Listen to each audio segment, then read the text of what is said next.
Novoneira é un poeta que se caracteriza por darlle son á terra ou por recoller o propio son da terra, e para iso valeuse sobre todo da onomatopeia, que imita o son real, e do fonosimbolismo, que de alguma maneira o suxire, non? Ou que de alguma maneira representa, non?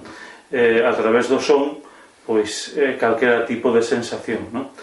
E isto fixo dunha maneira extraordinariamente expresiva. É unha das características máis notorias da súa poesía e da súa personalidade poética, non? Por exemplo, se pensamos como el representaba a levidade, pois, por exemplo, dos pasearos no monte, pois, evidentemente, el recorre ao fonema I, ao fonema que é máis afectivo tamén, porque é o que máis se utiliza nos diminutivos en galego. Entón di, por exemplo, no bicarelo do bico do brelo canta o paxariño, no mesmiño bicarelo do bico do brelo. En cambio, cando representa o mundo da noite no monte, o mundo do lobo, o perigo, a sensación de medo que pode dar a soedade no monte, e a presenza deste animal mitificado moitas veces, non? No medio rural galego, entón recorre aos fonemas máis escuros, o e U, non? Entón di cousas como, por exemplo, eidosoios, caborcos do xabarín, cousos do lobo, ou di, por exemplo, en dous versos únicamente fonemas vocálicos escuros, como é o caso do, cando en dous versos ti o lobo, os ollos, o lombo do lobo, únicamente utiliza o neses dous versos, non? E así sucesivamente. Por exemplo, nese poema ao que me estou a referir, pois di, por exemplo, rastrexa, rastrexa, párase venta, ergue a testa, finca a pouta e oula cara ao ceo con toda a sombra da noite na boca, non? Hai aí unha gran presenza de suxestión fonosimbólica e onomatopeica para darnos unha representación case plástica e case musical, non? Da escena que está describindo. Así que, nese sentido, non pode haber unha expresividade, por así decirlo, maior que a que el conseguiu en galego con estes procedimentos, non? Pero hai que ter en conta tamén que Novoneira non é só un poeta do son, non é só un poeta, por así decirlo, musical, senón que Novoneira é un poeta integral, é un poeta que realmente se vale a través da lingua de toda clase de procedimento artístico. Por exemplo, Novoneira, ainda que é musical sempre ao longo de toda a súa poesía, pois é un poeta extraordinariamente pictórico, por exemplo, en oseiros, non?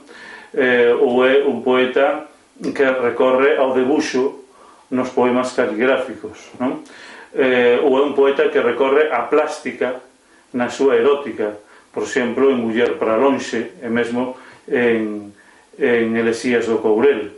O sea que, ainda que é un poeta musical, é tamén un poeta de pintura, é un poeta de debuxo, é un poeta tamén de escultura, é un poeta de todo tipo de arte, porque tiña unha sensibilidade verdadeiramente multiartística. Por iso apreciaba tamén, sabía apreciar moi ben as outras representacións artísticas ademais da literaria, non? E sabía absorbelas e sabía introducilas na súa propia poesía, non? Creo que todas estas dimensións pois dotan a poesía novoneira precisamente dun valor multiartístico e dun valor integral que verdadeiramente é moi digno de recoñecemento, non? Novoneira é un poeta que está moi en simbiose co entorno, co contorno.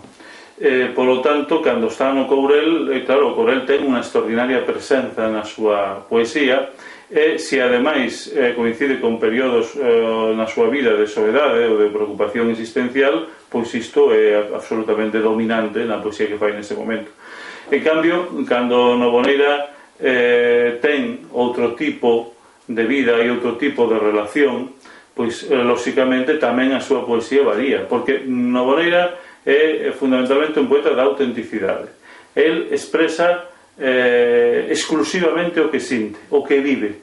Se non o vive, se non o sinte, non lle interesa expresalo. Cando el ten, por exemplo, unha presenza amorosa na súa vida, cando el ten outros referentes, mesmo artísticos, na súa vida, distintos aos que tivo, por exemplo, cando escribiu a primeira entrega de Os Eidos, pois entón sae outro tipo de poesía e outro tipo de realidade nesa poesía.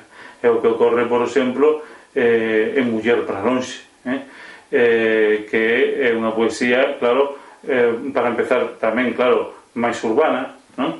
Como é lógico, pero con independencia diso é unha poesía máis plástica, máis interactiva que a que se fai en cambio en Os Eidos, que é máis interior e máis contemplativa, como tamén logo a través de outras derivas pois a presenza de temáticas de tipo político ou social, que sempre están tamén na súa obra, pero que en determinados momentos se manifestan de forma máis explícita, tamén pois por razóns obvias, non? Por razóns de momentos históricos concretos e de relacións políticas e de actuacións sociais concretas, non?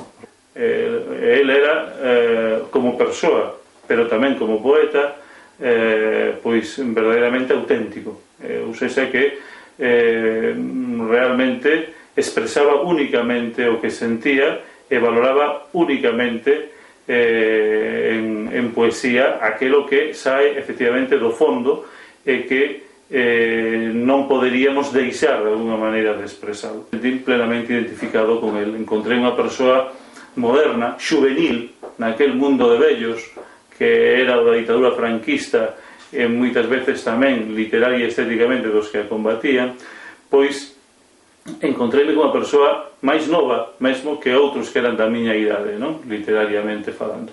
Noboneira era un gran rapsoda, era unha persoa que precisamente porque sentía moi vivamente a poesía, a propia e a allea que lle gustaba, pois que podía dicila, podía recitala con verdadeiras cualidades de rapsoda. Outra actitude que encontrei en Noboneira foi a súa exquisita sensibilidade, non?